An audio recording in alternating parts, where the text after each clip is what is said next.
Panalangin kasama doon ng pagtutuloy sa Diyos, pagluwalhati sa Kanya. Sa isang napakadaling paraan, simulan ninyo ang inyong manalangin ng pagkila sa Panginoong Diyos. Kaya maraming nangangailangan sa mundo ay hindi lumalabas kasi dahil nga doon sa kung ano-anong nabubuhay. Pagpurihan natin siya at pagpurihan niya sa atin tayo sa araw-araw. Ikalawa, sabihin ninyo sa Kanya, maraming pong salamat Panginoong Diyos sa mga mayalang pinagkakapit sa amin sa gabi at araw. Maling ang natatanggap ninyo hindi naman biyaya. Kasi kung ang biyaya sa inyo ang mga pera, kayamanan, karangyaan, mga bagay ng mga pamundo, at kung inang makilala nyo sa iyo, dapat magpasalamat. Sige na rin. Pero dapat magpasalamat. Today, tayo po ay nagkaroon ng panahon para makasigla po natin ang ating pagdidito sa hapon ito.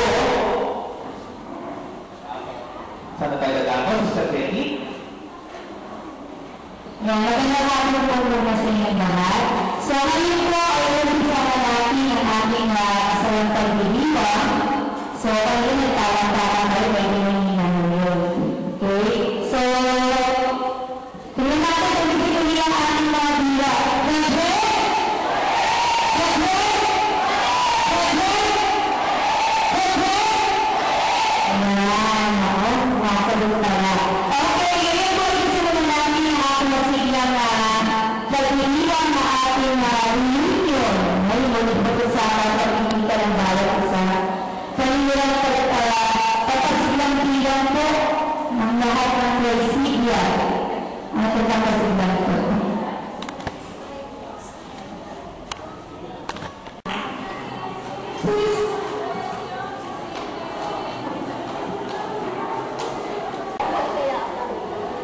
Para talagang dumatalo ang biyaya.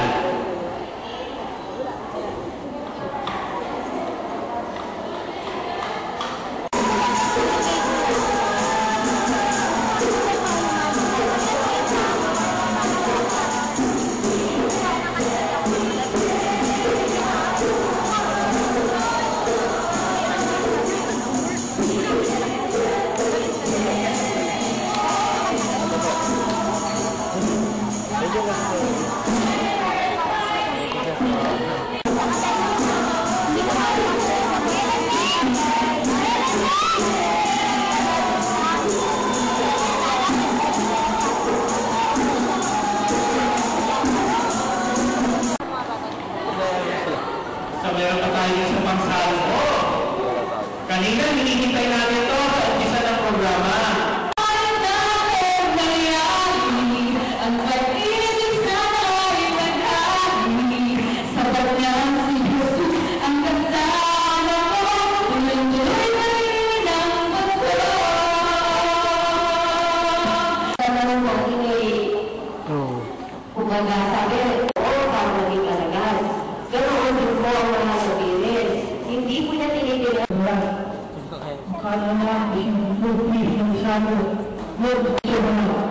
Siguro tapos na.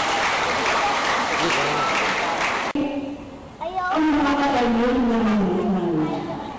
Kaya mga kapatid, tingnan nyo ang sa kaliwa. Harap na, mga inuubo, kung ano-anong sakit yan.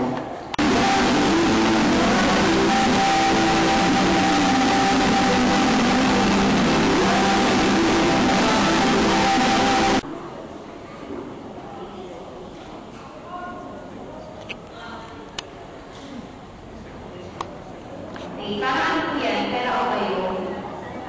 So, lahat po na gusto sumali, pwede pong sumali. Juniors o seniors. Tatlo, apat, 5. Okay. Mr. Fernie, meron po ako. Wala naman sa kayo dito. Walang tatungan. Ang puso ko'y nagbuburi sa Panginoon. Sapagkat nininyo niya ang kanyang alipin at mula ngayon, ako'y tatawa